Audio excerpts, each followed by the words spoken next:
देखो तनी सारे मुखिया हमारे इंदिरा आवास कैसे पास नहीं करत। उनकर गाड़ चोद के छोड़ हम संतोष पागल ना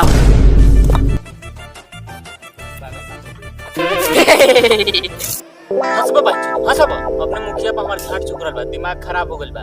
दिमाग काहे खराब होइल बा? मुखिया तार गांव में दे गाड़ काहे मारी सरवा हमार सब कोई के इंदिरा आवास पास कर देलक, हमारे वो अपने गाड़ी में डाल लेलक।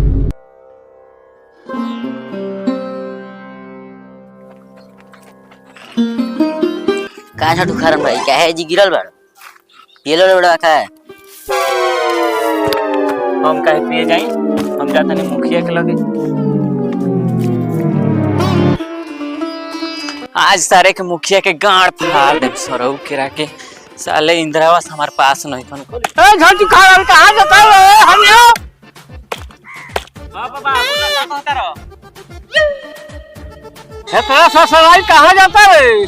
कहां जाएम सर सड़ाई ले? मुखिया सरवा कहलक इंदिरा आवास पास करे के, अभी तक ले पास ना कइलक। हमार कौन पास कर देलक सरवा? हमरो पहले मोरइया के बा जा तोहरो ईटा के घर ना बनल। रोक सारे जाता नहीं मुखिया के तो गांठ फारत है सारे के जा तरो तो जो मुखिया से कह दिया हमरो इंदिरा आवास पास कर दी। ठीक बा बाबा जाता नहीं तेरा इंदिरा आवास के साथे साथे तार चढ़ियो पास करा दे।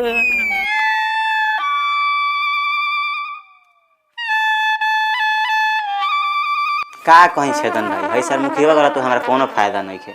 है साला पंखा तो लगवा देले बा लेकिन चलावे नहीं है, बिना डलवावता।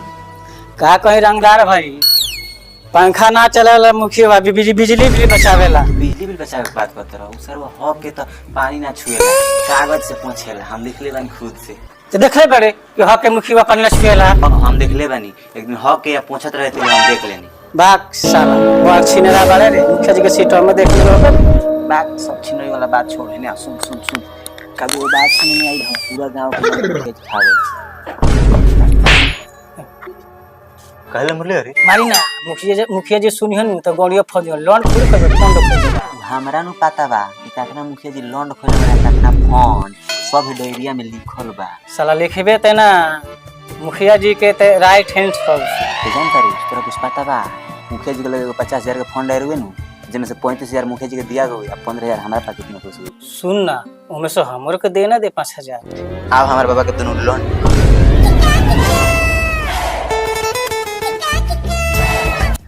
रे सर मुखिया कहाँ बड़े रे? निकल निकल बाहर। आज तोर गाड़ काट के छोड़े, हम संतोष पागल के बेटा ना होई। आज तोर गाड़ काट के छोड़े, निकल जल्दी बाहर। सरवा कौन पागल है रे कि मुखिया जी के काटल कर दिया होता? रे सारे हम पागल है रे, सारे हम संतोष पागल ना होई। सारे ओ इंदिरा आवास के तो घुस खइले बड़ो सारे तोहरो गाड़ कटाई आ तोहरो गाड़ कटाई आ मुखिया के तो कटाई बे करी। सार के रखे कर काट दे रे काट दे कौन सर हम खेलवानी दे घुस का करबे रे का करबे ली हम सरवा तोरा कोनी रे घुस काहे के और जो ना तो मार के मुंह फाड़ा। हमरा के मरबे रे तो सर हम गांड फाड़ के मुंह फाड़ दे और ना तो मार के तोर गाड़ फाड़ देम। मरबे हां मरी हां सारे मारे मारे कोइले रहन मार के सर की गाड़ फाड़ देम। गो गो अल्लाह हां तो क्या पटक ले मारे बाप।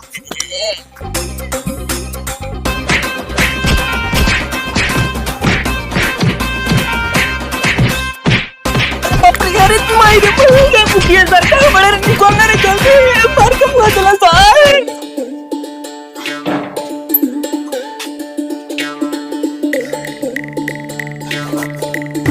ये बिट्टू मुखिया से मिले ये महिंद्रा खला को मले कोला ज्यादा।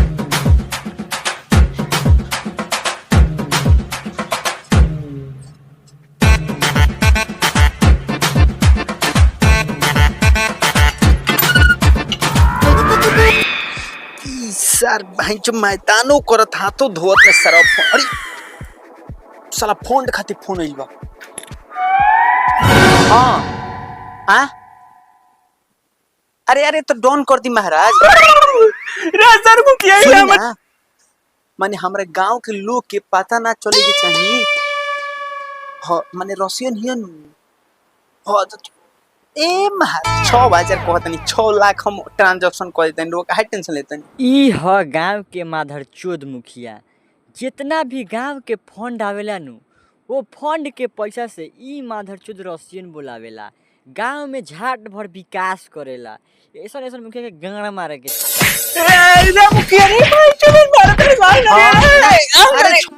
हाँ ठीक ठीक बा। रोकी महाराज, हाथ धोए दी महाराज, हाथों मोहब्बत हम सर हमारा के हाथों ना धोए दी सर मुखिया रे बचा रे काय मारता सर रे सर काय मारता अरे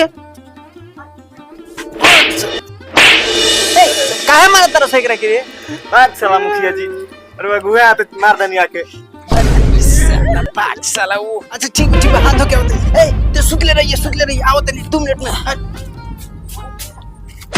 अरे अरे साला हमरो चमचन एक दिन हमरा पर केस करवई हो तो साला जानता है कि मार मार के साला दुआर पे आवत साला मत फाड़ दे तारा सरकार। अरे बाप रे कितना मार दे लसो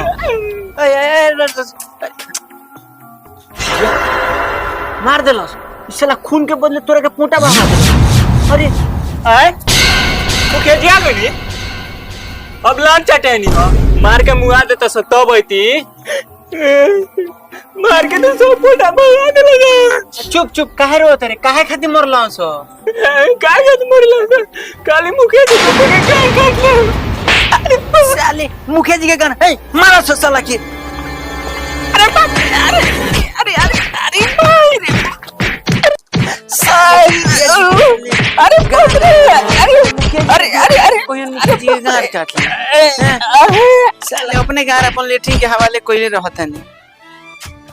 ओए वो सरवा के बिना मुइले मन जाय दियो सो, वो सरवा के मुआ के बिग दियो सो साला सामने वाला चेवरा में देख ले तनी कौन का उखाड़ ली।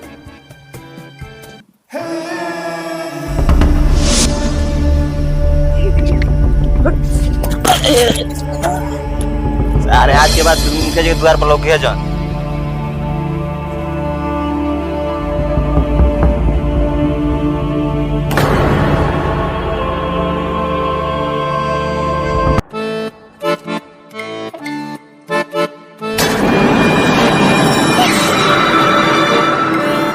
अरे मुखिया के छोड़ब ना, मुखिया के कान काट के रहो। ये खबर न्यूज में जरूर जाई।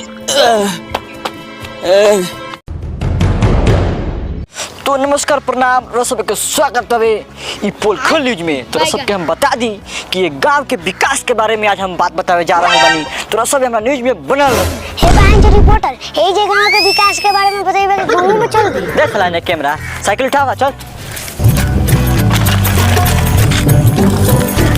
हाथ चल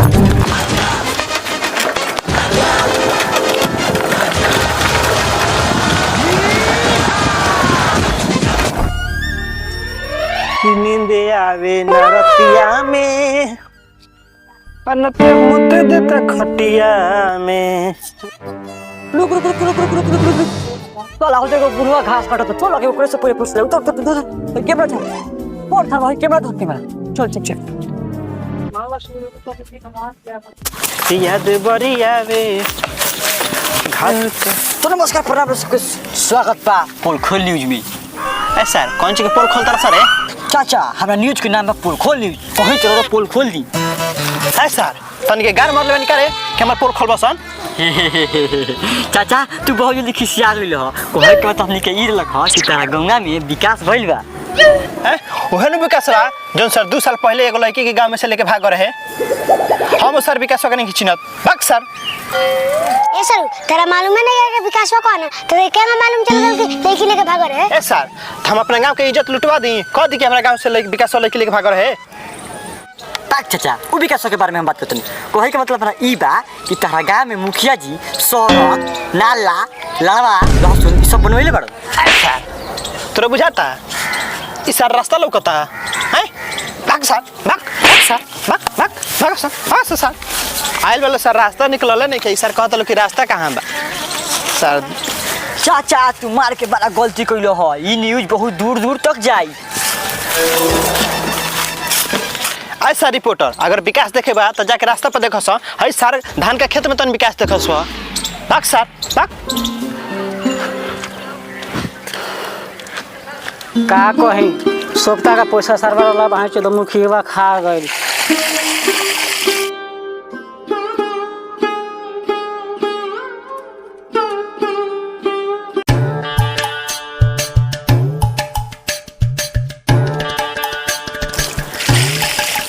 अरे चाचा पानी खाने गिरा उधर चल। अच्छा चाचा है ना मरदा इफे कौन है ना वो ई बताओ तेरा लाज शर्म नहीं खेला कि रोड पर पानी बहावा होता रहो। का कहीं ये बाबू सब सोता का पैसा मुखिया अपने मेरा गाड़ी में डाल देले बा। कोहे के मतलब रहा ई बा कि गांव में मुखिया विकास नहीं के करैले। हमरा गाँव में मुखिया काम नहीं करे जाके देख सकता। ठीक बा चाचा तो हम गांव में चलते हैं ठीक बा।